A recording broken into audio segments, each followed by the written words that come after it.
বিসমিল্লাহির রহমানির রহিম। আপনারা যারা ক্লাস 9 এ পড়েন এই ভিডিওটি তাদের জন্য। তো এই ভিডিওটিতে আপনারা জানতে পারবেন ক্রসিং দ্য বার যে কবিতাটি রয়েছে সেই কবিতার বাংলা ব্যাখ্যা সম্পর্কে। তো চলুন শুরু করি। তো প্রথমেই আপনারা দেখতে পাচ্ছেন কবিতার যে বাংলা অনুবাদ সেটি। তো এই যে অনুবাদটি আপনারা দেখতে পাচ্ছেন এই অনুবাদটি আমি সংগ্রহ করেছি উইকিপিডিয়া থেকে। তো আপনারা চাইলে এই ভিডিওটি থামিয়ে স্ক্রিনশট দিয়ে নিতে পারেন। স্ক্রিনশট দিয়ে নিয়ে পড়তে পারেন। এই ভিডিওটিতে আমি কবিতার যে বাংলা অনুবাদ সেই বিষয়টি নিয়ে আলোচনা করব না। এই কবিতার যে ব্যাখ্যা অর্থাৎ এই কবিতাটি দ্বারা কী বোঝানো হয়েছে সেই বিষয়গুলো নিয়ে আলোচনা করব। তো প্রথমে আমরা কবিতাটি সম্পর্কে বেসিক কিছু জানব, অর্থাৎ অল্প বিস্তর মাত্রায় আমরা কিছু ধারণা লাভ করব। তো চলুন শুরু করি। ক্রসিং দ্য বার কবিতাটি আলফ্রেড লর্ড টেনিসন রচনা করেছেন। কবিতাটি মৃত্যু এবং মৃত্যুর পরবর্তী জীবনের প্রতীকী অর্থ বহন করে। কবিতার সারমর্ম: ক্রসিং দ্য বার একটি মেটাফরিক্যাল কবিতা যেখানে কবি মৃত্যুকে সমুদ্র যাত্রার সঙ্গে তুলনা করেছেন। এখানে বার অর্থাৎ সমুদ্রের মুখের বালুচরকে জীবনের শেষ সীমা হিসেবে দেখানো হয়েছে, যা পার হলে মানুষ মৃত্যুর জগতে প্রবেশ করে। কবি মৃত্যুকে স্বাভাবিক এবং শান্তিপূর্ণভাবে গ্রহণ করেছেন এবং মৃত্যুর পরে স্রষ্টার সঙ্গে সাক্ষাৎ কামনা করেছেন।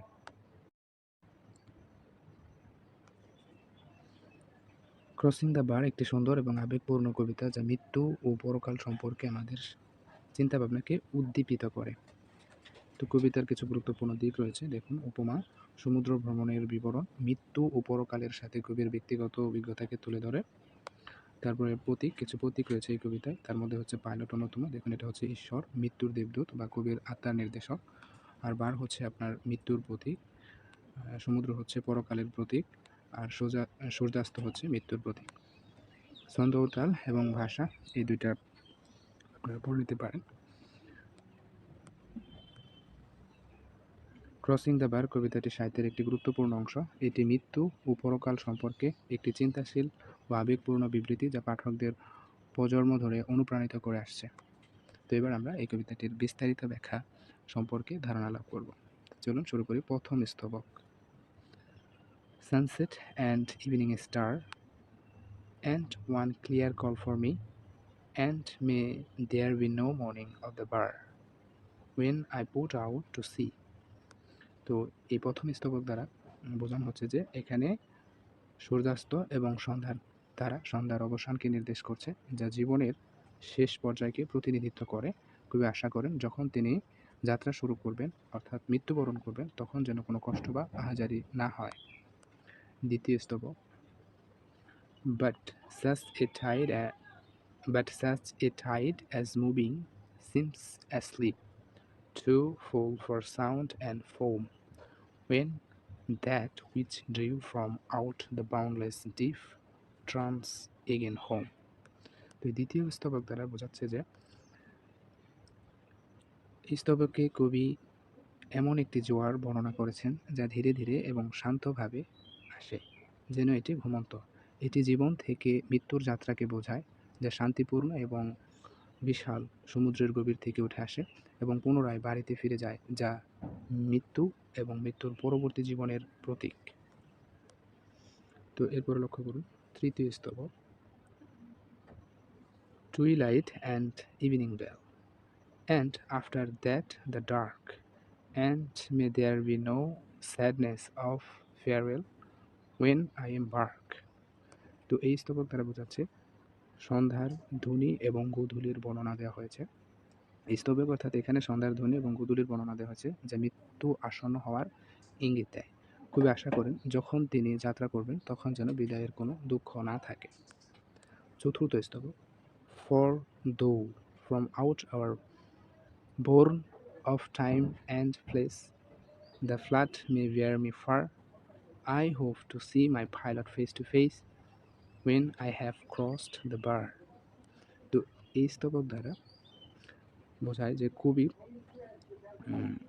তো লক্ষ্য করুন যে এই শেষ স্তবকে কবি বলেন যে সময় এবং স্থান থেকে যাত্রা করে তিনি দূরে চলে যাবেন। তিনি আশা করেন যখন তিনি এই বালুচর পার করবেন তখন তিনি তার পথ প্রদর্শকের মুখোমুখি হবেন। অর্থাৎ এই স্তবকে কবি তিনি তার ঈশ্বরের মুখোমুখি হওয়ার প্রত্যাশা করেছেন, বা সামনাসামনি থেকে তিনি তার ঈশ্বরকে দেখতে পাবেন এরকম প্রত্যাশা করেছেন, রাইট? তো দেখেন এই কবিতার সমাপনী ভাবনা। ক্রসিং দ্য বার কবিতাটি আলফ্রেড লর্ড টেনিসনের জীবনের শেষ পর্যায়ে লেখা হয়েছিল এবং এটি মৃত্যুকে একটি শান্তিপূর্ণ যাত্রা হিসেবে চিত্রিত করে। কবি মৃত্যুকে ভয় না পেয়ে এবং স্বাগত জানিয়েছেন, সেখানে তিনি ঈশ্বরের সঙ্গে মিলিত হবেন। এই কবিতাটি পাঠককে মৃত্যুকে একটি প্রাকৃতিক এবং অবশ্যম্ভাবী প্রক্রিয়া হিসেবে গ্রহণ করতে উৎসাহিত করে। এই কবিতাটি পাঠককে মৃত্যুকে একটি প্রাকৃতিক এবং অবশ্যম্ভাবী প্রক্রিয়া হিসেবে গ্রহণ করতে উৎসাহিত করে। তো কবিতার গুরুত্ব।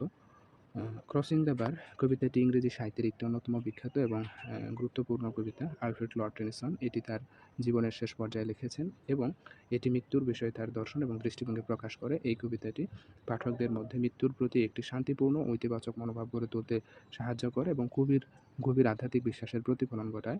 তো দেখুন এখানে কবিতার প্রধান উদ্দেশ্য হলো মৃত্যুকে শান্তিপূর্ণ এবং স্বাভাবিক একটি প্রক্রিয়া হিসেবে চিত্রিত করা। কবি এই বার্তাটি দিতে চান যে মৃত্যুকে ভয় না করে বরং এটি জীবনের অবিচ্ছেদ্য অংশ হিসেবে গ্রহণ করা উচিত। তিনি আশা করেন যে মৃত্যুর পর তিনি ঈশ্বরের সাথে মিলিত হবেন, যা তার জন্য একটি আশার বিষয়। তারপর হচ্ছে এই কবিতার যে শিক্ষা রয়েছে এই বিষয়টি দরকার নেই। তো কবিতার মূল ভাবটি লক্ষ্য করুন।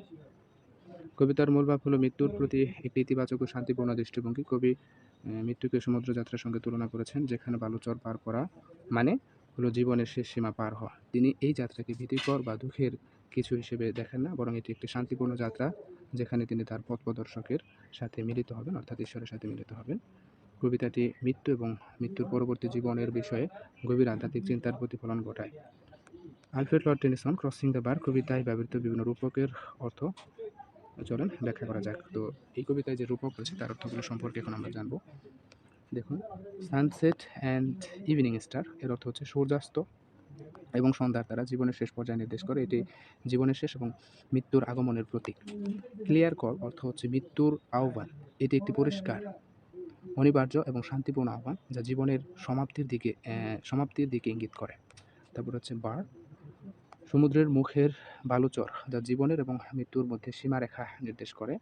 এই রূপকটি জীবনের শেষ সীমা বা মৃত্যুর পরবর্তী জগতের প্রবেশদ্বারকে বোঝায়। তারপর হচ্ছে পুটিং আউট টু সি এর অর্থ হচ্ছে মৃত্যু এবং মৃত্যুর পরবর্তী যাত্রা। এটি জীবন থেকে মৃত্যুর দিকে যাত্রাকে চিত্রিত করে। টাইড, জীবনের জোয়ার ভাটা, এটি সময়ের সাথে জীবনের গতিশীলতা এবং শেষের দিক যাত্রা করার প্রক্রিয়াকে বোঝায়। তারপর হচ্ছে বাউন্ডলেস ডিপ, বিশাল এবং অসীম সমুদ্র, যা অনন্ত জীবনের প্রতীক। এটি মৃত্যুর পরবর্তী অজানা এবং সীমাহীন জগৎকে ইঙ্গিত করে। টুইলাইট অ্যান্ড ইভিনিং বেল এর অর্থ হচ্ছে সন্ধ্যার সময় এবং ঘণ্টার ধ্বনি, যা জীবনের শেষ পর্যায়কে চিহ্নিত করে। এটি জীবনের সমাপ্তি এবং মৃত্যুর আগমনের প্রতীক। এমবার্ক অর্থ যাত্রা শুরু করা, এটি মৃত্যুর যাত্রা শুরু করা এবং জীবন থেকে বিদায় নেওয়ার প্রতীক। ফ্লাড, সমুদ্রের ঢেউ যা কবিকে বহন করবে, এটি মৃত্যুর পরে আত্মার যাত্রাকে নির্দেশ করে। পাইলট অর্থ হচ্ছে পথ প্রদর্শক, যেখানে ঈশ্বর বা স্রষ্টাকে নির্দেশ করে। মৃত্যুর পর কবি আশা করেন তিনি ঈশ্বরের মুখোমুখি হবেন। কবিতার সারাংশ দেখুন। ক্রসিং দ্য বার কবিতায় টেনিসন জীবনের শেষ এবং মৃত্যুর যাত্রাকে রূপকের মাধ্যমে চিত্রিত করেছেন। এই রূপকগুলো কবিতার গভীর ভাব এবং আধ্যাত্মিকতা বোঝাতে সহায়ক। এগুলোর মাধ্যমে টেনিসন মৃত্যু এবং মৃত্যুর পরবর্তী জীবনের প্রতি একটি শান্তিপূর্ণ এবং আশাবাদী মনোভাব প্রকাশ করেছেন। আলফ্রেড লর্ড টেনিসন এর ক্রসিং দ্য বার কবিতার বিষয়বস্তু মূলত মৃত্যু এবং মৃত্যুর পরবর্তী জীবনের দর্শনে। কবিতাটি মৃত্যু এবং তার পরবর্তী জীবনের সঙ্গে সম্পর্কিত বিভিন্ন দৃষ্টিভঙ্গি এবং ভাবনার প্রতিফলন ঘটায়। তো বিষয়বস্তু বিশ্লেষণ, এই টপিকটা আসলে দরকার নেই পড়া। তো সারসংক্ষেপ। তো এবার আমরা এই কবিতার সারসংক্ষেপ সম্পর্কে জানব। ক্রসিং দ্য বার কবিতাটি জীবনের শেষ এবং মৃত্যুর পরবর্তী জীবনের প্রতি একটি গভীর, শান্তিপূর্ণ এবং আধ্যাত্মিক দৃষ্টিভঙ্গি প্রদান করে। কবি মৃত্যুকে ভয় না করে বরং এটি জীবনের অবসম্ভাব্য সমাপ্তি হিসেবে গ্রহণ করেছেন এবং মৃত্যুর পর স্রষ্টার সাথে মিলিত হওয়ার আশা প্রকাশ করেছেন। এই কবিতাটি পাঠকদের মধ্যে মৃত্যুকে একটি স্বাভাবিক এবং শান্তিপূর্ণ প্রক্রিয়া হিসেবে গ্রহণ করতে উৎসাহিত করে। তো আশা করি কবিতাটি আপনারা একদম পুঙ্খানুপুঙ্খভাবে বুঝতে পেরেছেন। যদি ভালো লেগে থাকে তাহলে অবশ্যই আপনারা লাইক, কমেন্ট এবং সাবস্ক্রাইব করবেন। See you again next time.